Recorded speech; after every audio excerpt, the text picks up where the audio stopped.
ইয়া বনাই আছো সকলোকে নমস্কাৰ জনাই মোৰ এটা এনেকুৱা নতুন লাগিছে ভিডিঅ'লৈ আপোনালোকক কালাৰটো স্বাগতম জনালোঁ আশা কৰোঁ মোৰ ভিডিঅ'টো আপোনালোকে ভাল পাব এয়া হৈছে মাছৰ ৰৌ মাছৰ এটা ইউনিক ৰেচিপি এয়া দেখিছেনে কিমান ধুনীয়া হৈছে কালাৰটো কেনেকৈ বনাইছোঁ আপোনালোকক এবাৰ মই দেখুৱাম বুলি ভিডিঅ'টো আগবঢ়ালোঁ এয়া মাছৰ কেনেকুৱা ৰেচিপি লাগিছে এয়া মাছখিনি প্ৰথমতে হালধি সানি আধা ঘণ্টামান থৈ দিব তাৰ পাছত এই হালধি সানা মাছখিনি আকৌ এবাৰ ধুনীয়াকৈ ধুই পেলাব প্ৰতি পিছে ধুনীয়াকৈ ঘঁহি ঘঁহি ধুই পেলাব তাৰ পাছত এয়া মই ধুই আছোঁ এপিচ কৰি ধুই দিছোঁ ঠিক মই কৰাৰ দৰে কৰিব তাৰপৰা ধুই হৈ গ'ল তাৰ এতিয়া আকৌ নতুনকৈ হালধি আৰু জলকীয়া গুড়ি নিমখ প্ৰতি পিছতে ধুনীয়াকৈ লুটিয়াই পুটিয়াই ধুনীয়াকৈ ঘঁহি দিব এয়া এনেকৈ সানি দিব প্ৰতি পিছতে যাতে নিমখখিনি মাছৰ ভিতৰলৈ সোমাই যায় তাৰ পাছত অলপ সময় ঢাকি থৈ দিব যেতিয়ালৈকে মছলাখিনি আমাৰ তৈয়াৰ নহয়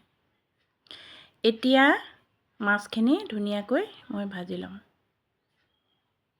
এই মাছখিনি মই ভাজি উঠাই ল'ম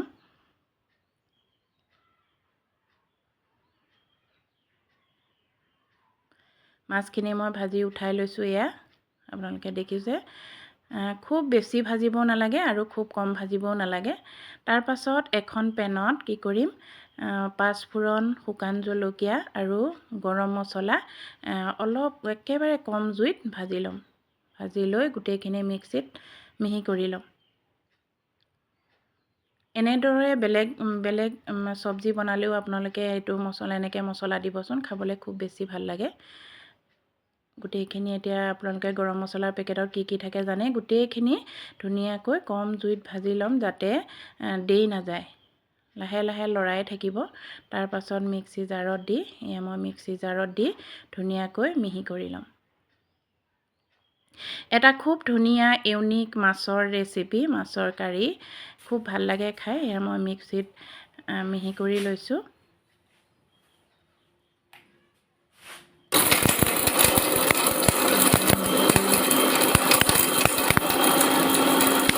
পটাত পিচিলে বেছি মিহি নহয় গতিকে মই এনেকৈ মিক্সিত মিহি কৰি লৈছোঁ এয়া হৈ গ'ল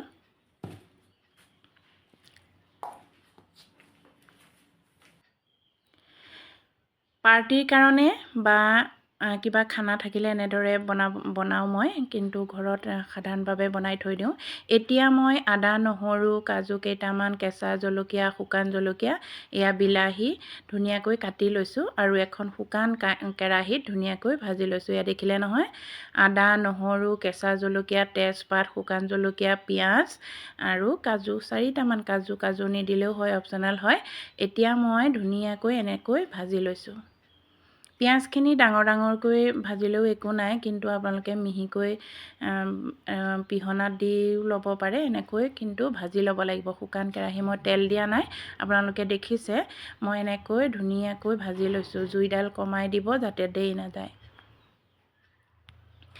এয়া মই ভাজি আছোঁ তাৰ পাছত একেলগে মই এয়া কাটি থোৱা বিলাহীখিনি দি দিলোঁ এতিয়া মই ধুনীয়াকৈ এইখিনি ভাজি ল'ম কিয় জানেনে তেতিয়া বিলাহীৰ যিটো কেঁচা গোন্ধ সেইটো নাথাকে এনেকৈ পেষ্ট বনাই আপোনালোকে ষ্ট'ৰ কৰিও ৰাখিব পাৰে 4-5 দিনলৈ বিভিন্ন ধৰণৰ মাংসৰ লগতো দিব পাৰে যেনেকৈ বাটাৰ চিকেন বাটাৰ এনেকৈ কাজু আৰু এনেকৈ খিচমিচ দি বনোৱা কিবা ৰেচিপি হ'লে এনেধৰণে মিহি কৰি পেষ্ট কৰি আপোনালোকে ফ্ৰিজত থৈ দিব পাৰে আৰু খাব পাৰি বিভিন্ন ধৰণৰ ডিমৰ লগতো খাব পাৰি আৰু মাছৰ লগতো খাব পাৰি এয়া মই মিহি কৰিবলৈ মিক্সিত দি দিছোঁ মিক্সিত অলপ খুব ধুনীয়াকৈ গুড়ি কৰি লৈছোঁ এয়া হৈ গ'ল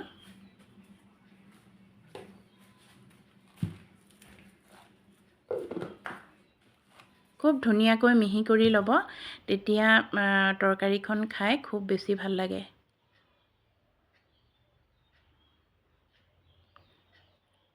এয়া হৈ গ'ল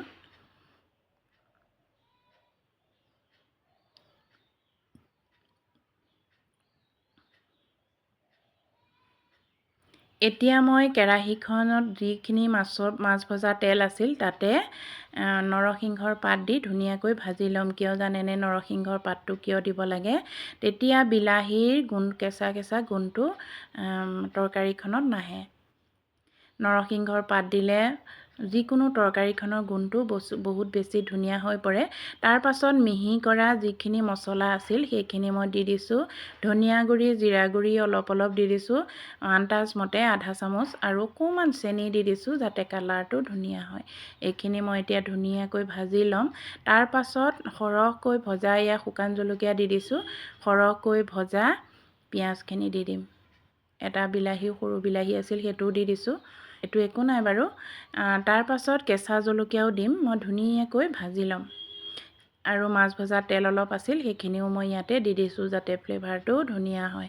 এইখিনি ধুনীয়াকৈ ভাজি ল'ব যাতে মছলাখিনি তেল বিৰিঙি ওলাই আহে আৰু পিঁয়াজখিনি বহুত বেছি ধুনীয়াকৈ ভাজ খায়। এয়া মই কেঁচা জলকীয়া কাটি দি দিছোঁ।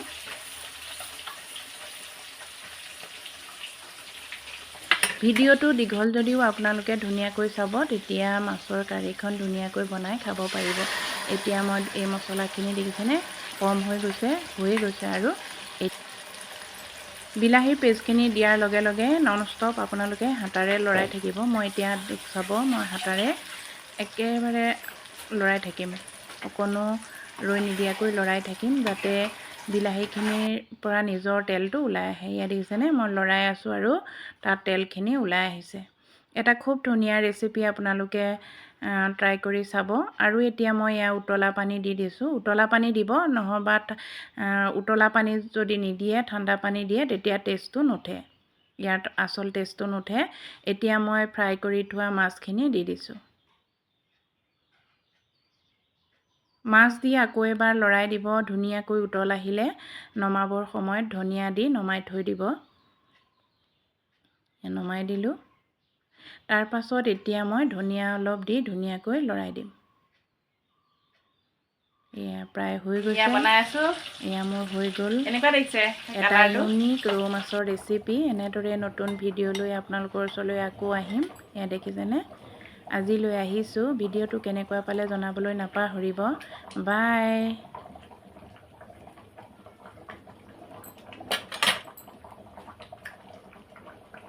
কেনেকুৱা লাগিছে? বাই।